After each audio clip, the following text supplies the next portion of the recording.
Culture kan kalau misalnya lu nggak bentuk, lu akan dibentuk. Nah, ini adalah hal-hal yang bisa membentuk culture-culture unintentionally gitu. Membiarkan dan mengaminkan hal-hal yang seharusnya kita tahu nggak boleh. Integrity means for me adalah bagaimana kita melakukan hal yang baik secara benar dengan atau tanpa orang lain lihat. Katanya generasi gue, Gen Z, itu generasi yang cenderung lebih susah diatur. Terus juga terlalu banyak ngomongin tentang work-life balance gitu. Yang terakhir apa yang terakhir? Yang terakhir adalah kenapa rutinitas sih? Sekalian. Selamat datang di EcoPod, podcastnya para ecopreneurs untuk ngomongin sustainability dan bisnis bersama gua Arya, dan hari ini kita akan ngobrol lagi bersama CEO of Ecosystem, Jonathan Davi. Dan hari ini kita akan ngobrolin tentang gimana caranya membangun karakter dan culture di sebuah perusahaan. Sebagai CEO dari sebuah venture builder, menurut lu penting nggak untuk membangun karakter dan juga culture dari sebuah perusahaan since day one? Penting banget sih. Tapi itu sebenarnya pertanyaan yang tautologi nggak sih? Penting apa? Nggak penting. Kenapa penting? Karena gue percaya culture itu pasti akan selalu ada. Pertanyaannya tinggal lu yang membentuk culture-nya atau culture-nya yang membentuk perusahaan lu dengan sendirinya gitu. Oke. Jadi penting banget. Gimana tuh contohnya kalau misalnya perusahaannya dibangun dengan culture sama culture yang membentuk perusahaan? Right.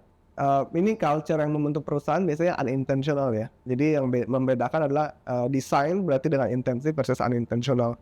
Contoh kalau misalnya kita culture yang dibangun unintentionally, jadinya kita hanya mengaminkan apa yang udah menjadi praktis-praktis biasanya.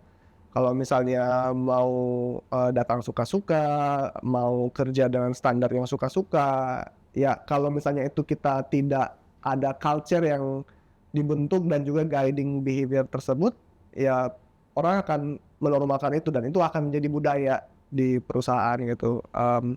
Atau ngomongin soal accountabilitas, integritas, itu juga sebenarnya sesuatu yang dibentuk. Sedangkan kalau kita desain dari awal, identitas dari suatu nggak cuma usaha lah, tapi organisasi, tempat orang berkumpul apapun akan semakin kental. Jadi orang akan bisa lihat di luar sana seperti apa orang-orang yang punya culture sangat kuat ini bisa teridentify dengan mudah. Sebenarnya banyak lah contoh-contoh kayak, sebut nggak ya? Nah sebenarnya salah satu kenapa gue ngajak ngobrol Kak Jo di hari ini itu karena gue melihat sekarang banyak juga behavior dari bisnis gitu ya, maupun dari owner maupun dari employee-nya gitu ya, yang agak berbahaya nih. Contohnya misalnya fraud gitu. Misalnya ada macam-macam layer of fraud juga kan. Ada yang di layer manajemen level, tapi juga ada juga di yang level employee gitu. Nah menurut lu apa yang lu lihat dari fenomena-fenomena akhir-akhir ini yang banyak fraud yang terjadi gitu? Mungkin kalau ngomongin fraud, layernya sangat banyak lah ya. Maksudnya kita nggak bisa ngomong kayak ini menyebabkan fraud, ini nggak menyebabkan fraud. Kadang itu kombinasi dari banyak hal. Dari integrity, dari karakter, dari enabling environment-nya juga, ada pembiaran apa enggak, apakah ada policy apa enggak, opportunity bahkan ada kesempatan untuk fraud apa enggak. Kalau semakin kita bentuk dan desain organisasinya dengan nggak banyak opportunity untuk fraud, mungkin bisa mengurangi, atau bukan cuma fraud lah, corruption in general itu bisa mengurangi. Kalau gua lihat sekarang sedang terbuka terbuka let's say borok-boroknya. Waduh, ini gua akan coba untuk be mindful apa yang gue sampaikan ya, bahwa ternyata banyak praktis-praktis di usaha-usaha yang dibangun belakangan ini ternyata dia maunya menang cepat tanpa memperdulikan culture dan integrity, dan terutama mungkin bukan cuma culture and integrity tapi beyond that adalah values. Bagaimana sebuah organisasi itu harus punya value yang bukan cuma ngomongin untuk memperkaya diri sendiri ataupun shareholder, tapi juga memiliki value yang jelas, relevan, dan punya manfaat gitu. Itu sih kayaknya. Nah, selama lu mendampingi startup di sustainability dan climate tech gitu, ada nggak sih perbedaannya secara culture, secara karakter gitu, climate tech startup dengan startup lainnya? Ada nggak ada sih sebenarnya, karena gini, pada dasarnya kan kita ngelihat ini itu tadi yang kayak gue bilang ya, tergantung dari opportunity, tergantung dari enabling environment-nya, tergantung dari karakter orangnya, dan juga bagaimana culture-nya punya integrity apa enggak. Jadi kalau dibilang ada di climate tech startup atau di sustainable startup yang masih fraud, ada juga sebenarnya. Berarti dia tidak mengaminkan dan tidak menjalankan prinsip sustainability yang dikerjakannya gitu kan. Tapi apakah dibilang banyak? Sebenarnya sejauh yang gue tahu nggak banyak. Mungkin ada, kita tahu 1-2 gitu ya.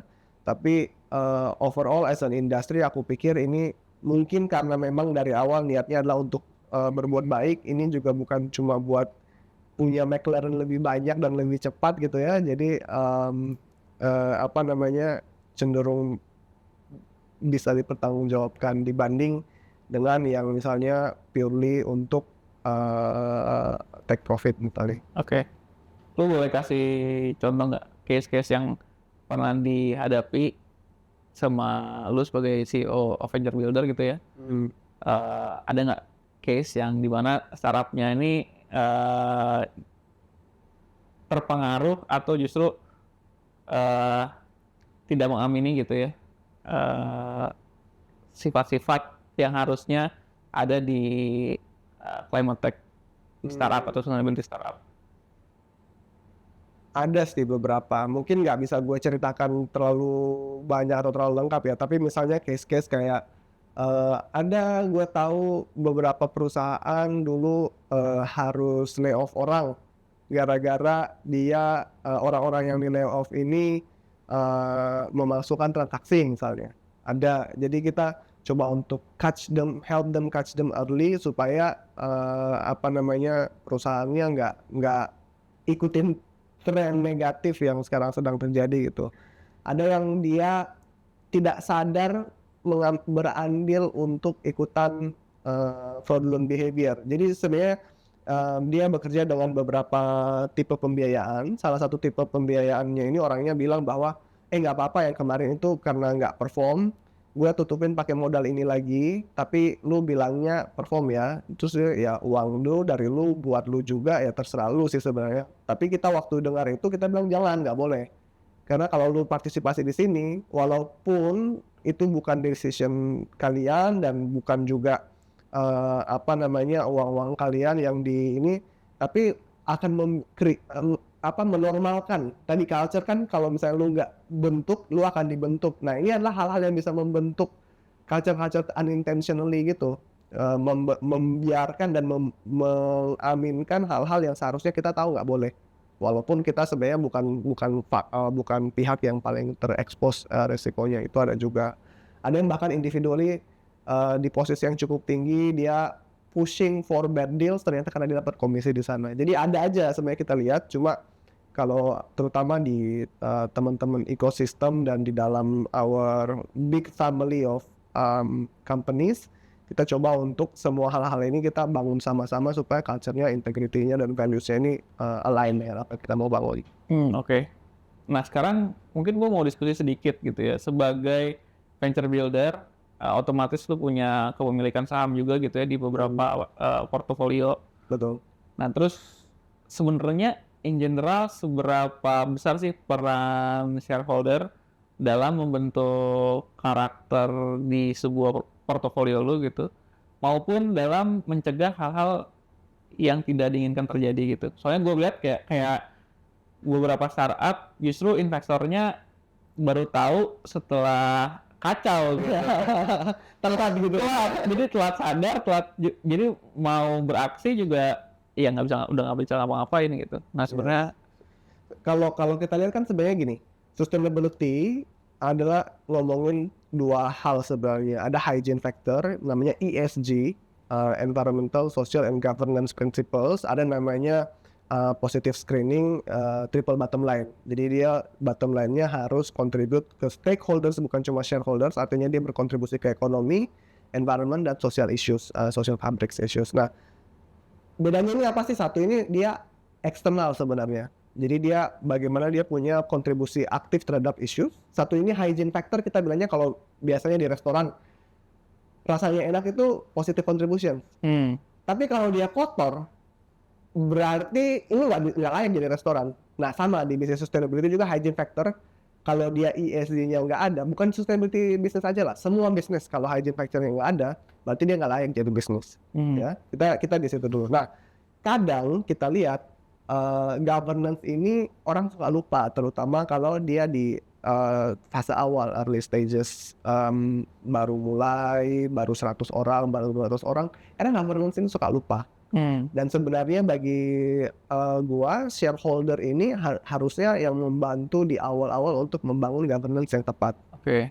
Jadi makanya tadi gua menengkapkan ada faktor selain internal adalah enabling environment dan juga opportunity-nya, karena kadang governance ini yang nggak kuat sehingga membuat opportunity untuk corruption dan fraud ini menjadi jauh lebih mudah, yang tentu kita nggak inginkan.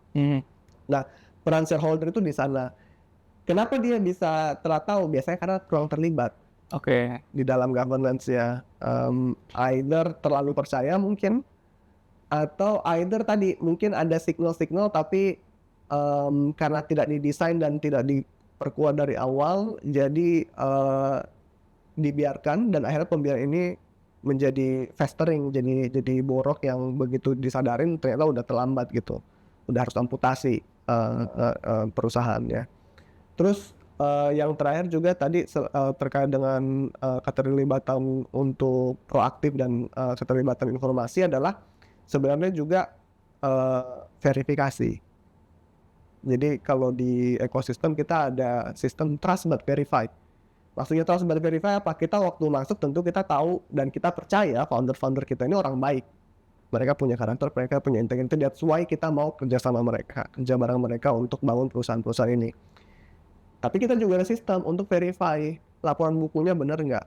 Makanya kita di venture builder, aku punya tim venture building yang benar-benar masuk mengolah angka bersama mereka. Jadi kalau sudah kayak gini pun masih kena fraud, berarti jangan-jangan kita juga ikutan fraud. Tapi hopefully enggak gitu. Karena kita ada trust, tapi kita verify dan kita bahkan co-create. Sehingga nanti governance system, baik itu dari sistem policy accounting, policy legal, dan bahkan financial modelingnya, semua kita coba untuk terlibat dalam gitu. To the best of our ability. Kalau dari tadi kita ngomonginnya culture yang misbehave, problem child.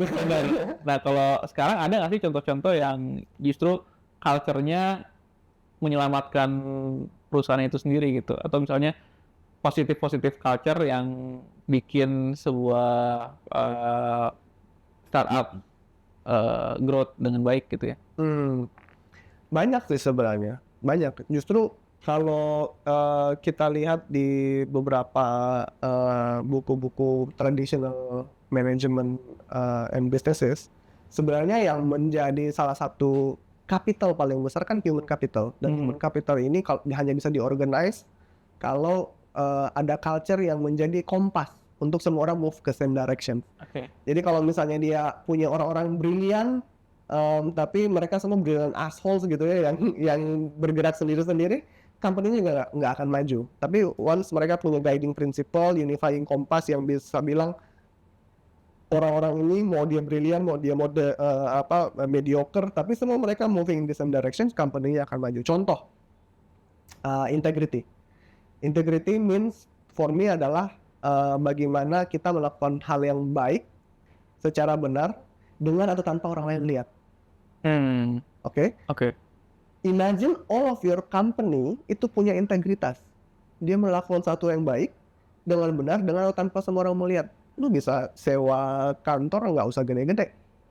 Karena semua orang akan kerja dengan accountable gitu. Kalau sewa kantornya nggak usah gede-gede berarti apa? Lu punya leverage untuk membangun company-nya secara fleksibel. Berarti nggak usah harus ada capex atau opex untuk rent misalnya.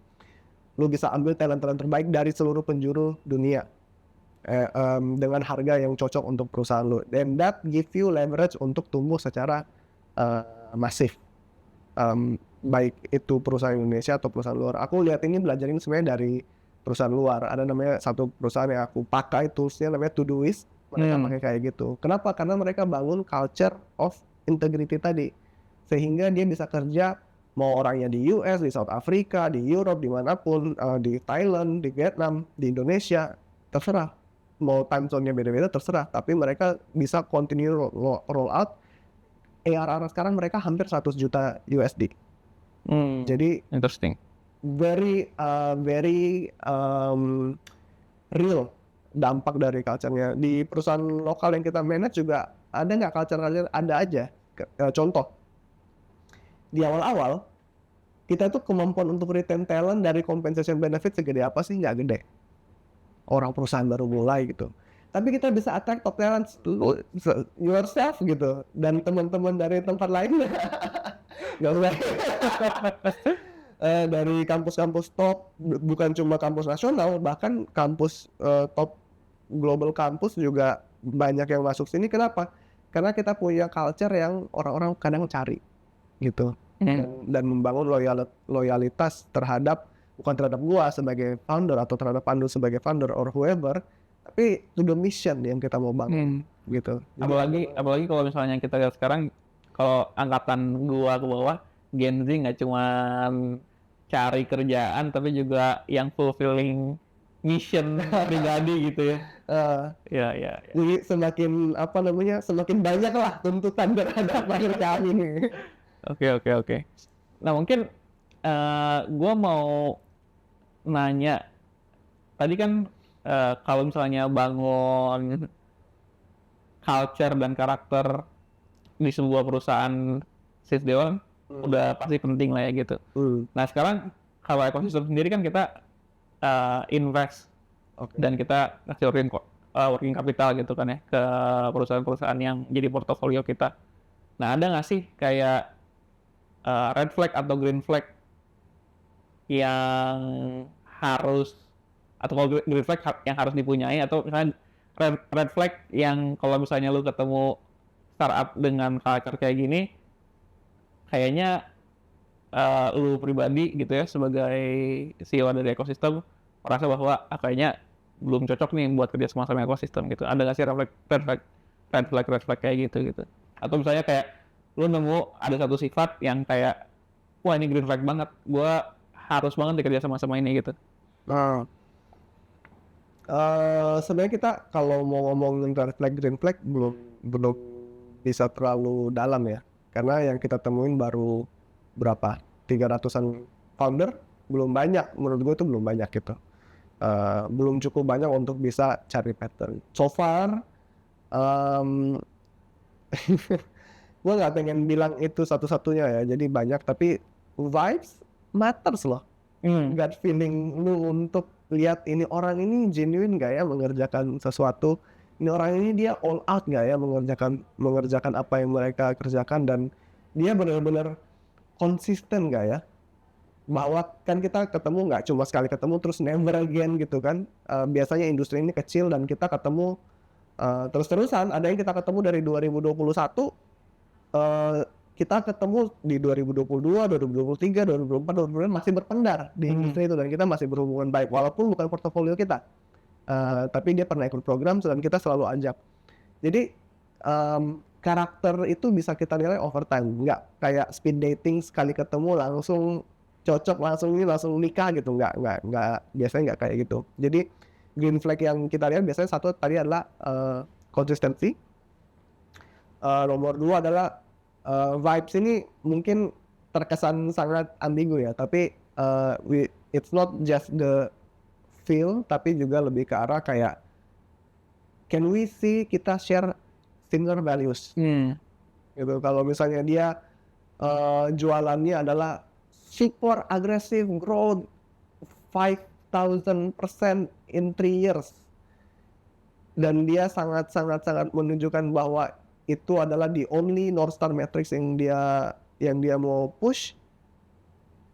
It could be a good thing, it could be a bad thing gitu. Tergantung dari bagaimana nanti indikator-indikator lain. Tapi biasanya kita itu akan kasih notes bahwa tanda tanya. Ini orang satu, dia dapat confidence karena dia tahu pasti apa yang terjadi atau dia halu gitu kan. Dan apakah profil resikonya ini make sense atau nggak make sense. Jadi hal-hal seperti itu kita coba untuk consider. Dan tentu yang terakhir adalah at the end of the day, bagi gua bekerja kayak gini itu adalah human relations. Kalau lu dari yang belum very committed partnership aja udah susah banget kerja sama orang itu, artinya kayak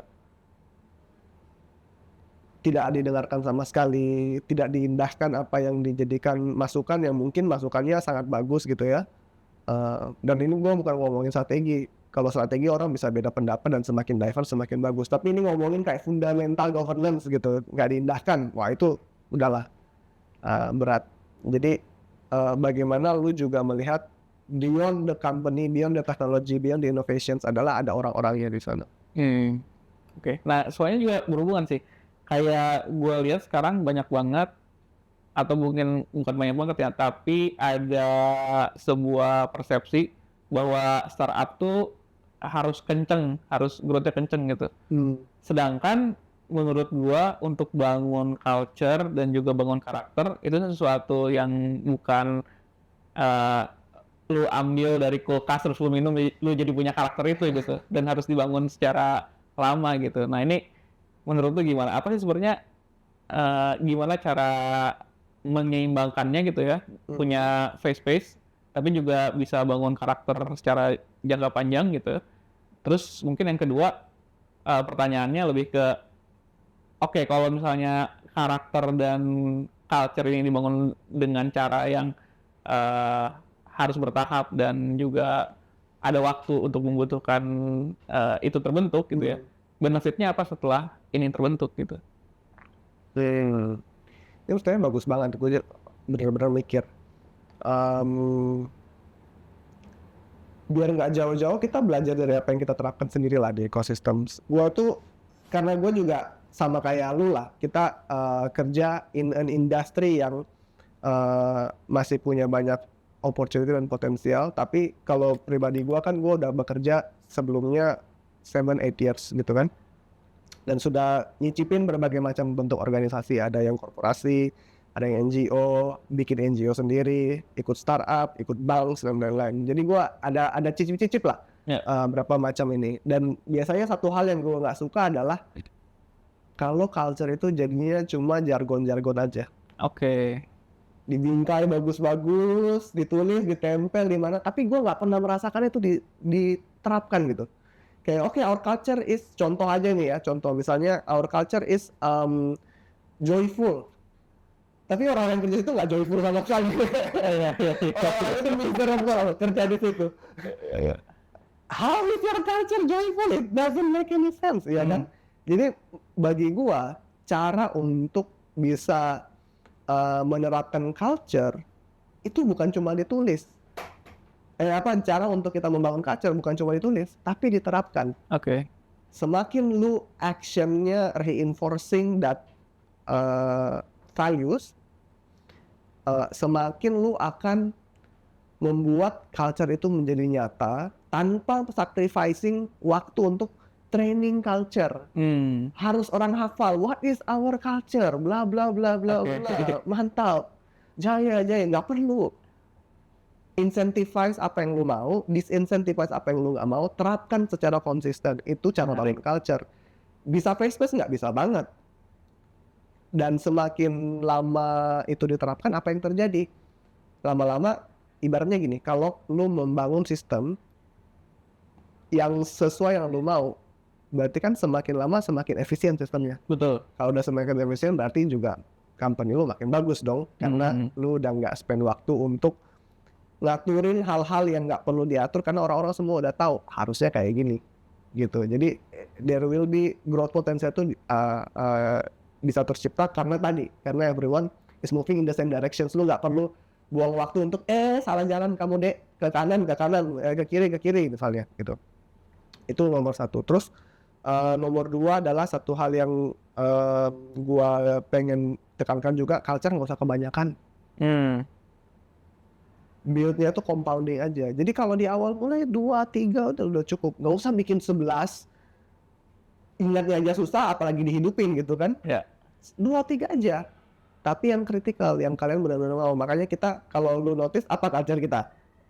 Banyak. Tapi yang nggak banyak, cuma ada 3. Yang pertama, aja. Yang pertama ini apa namanya, move fast, start small, think big, atau mungkin kebalik ya cuman itu. Terus yang keduanya ini apa namanya? Ayo positif ini apa sih disebutnya gue?